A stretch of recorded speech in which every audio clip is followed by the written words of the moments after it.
আসসালামু আলাইকুম। আশা করি সবাই ভালো আছেন। আজ আমরা কথা বলবো ইতিহাসের এমন এক শহর নিয়ে, যার নাম শুনলেই রহস্য, গৌরব আর ধ্বংস সবকিছু একসাথে মনে পড়ে। একটি শহর যার কথা পাওয়া যায় পবিত্র আল কোরআন, বাইবেল এবং অসংখ্য প্রাচীন ঐতিহাসিক গ্রন্থে।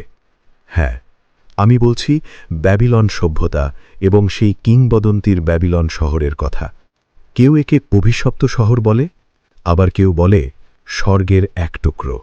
ব্যাবিলনের কাহিনী শুরু হয় আজ থেকে প্রায় ৪,০০০ বছর আগে, বর্তমান মধ্যপ্রাচ্যের দেশ ইরাকের বুকে। শুরুর দিকে এটি ছিল শুধুই একটি ছোট গ্রাম, কিন্তু সময়ের সাথে সাথে ইউফ্রেটিস নদীর তীরে গড়ে ওঠা এই গ্রাম ধীরে ধীরে পরিণত হয় এক শক্তিশালী শহরে। এই শহরকে ইতিহাসের পাতায় অমর করে তোলেন এক মহান শাসক, রাজা হাম্মুরাবি।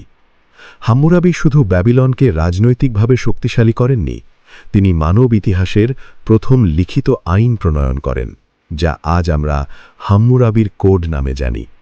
তার শাসনামলে ব্যাবিলন একটি ছোট জনপদ থেকে পরিণত হয় বিশাল এক রাজধানীতে। শিল্প, স্থাপত্য, বিজ্ঞান ও জ্ঞানচর্চায় শহরটি হয়ে ওঠে অনন্য।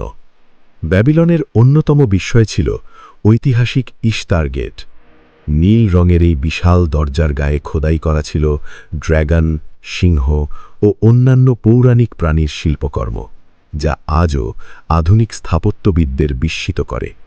আর ব্যাবিলনের কথা বললে যে নামটি না বললেই নয়, ব্যাবিলনের ঝুলন্ত উদ্যান। অনেকে বলেন এটি ছিল কেবল একটি কল্পকাহিনী, আবার অনেকে বিশ্বাস করেন এটি সত্যিই ছিল একটি মরুভূমির মাঝখানে তৈরি করা সবুজ স্বর্গ, যেখানে ছিল গাছ, ফুল, ফল, ঝর্ণা আর পাখির কলরব। এই উদ্যানকেই প্রাচীন বিশ্বের ৭ আশ্চর্যের একটি হিসেবে ধরা হয়।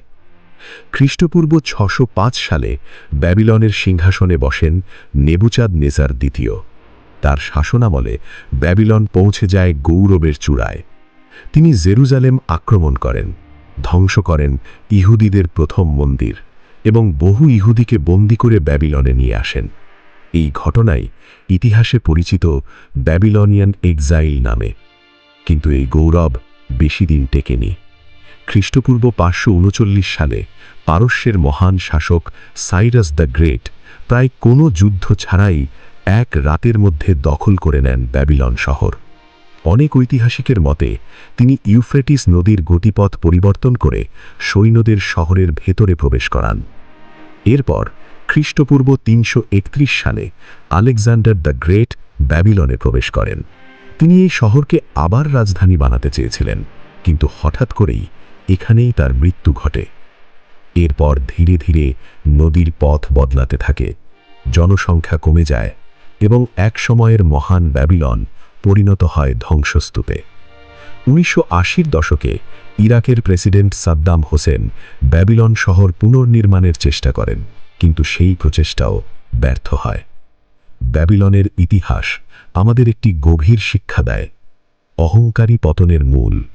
যত বড় শক্তিই হোক না কেন, ইতিহাস একদিন না একদিন তাকে ধুলোয় মিশিয়ে দেয়। এই ছিল আজকের গল্প, এক সময়ের স্বর্গ, আজ শুধুই স্মৃতি। আশা করি ভিডিওটি আপনাদের ভালো লেগেছে। দেখা হবে পরবর্তী ভিডিওতে। খোদা হাফেজ।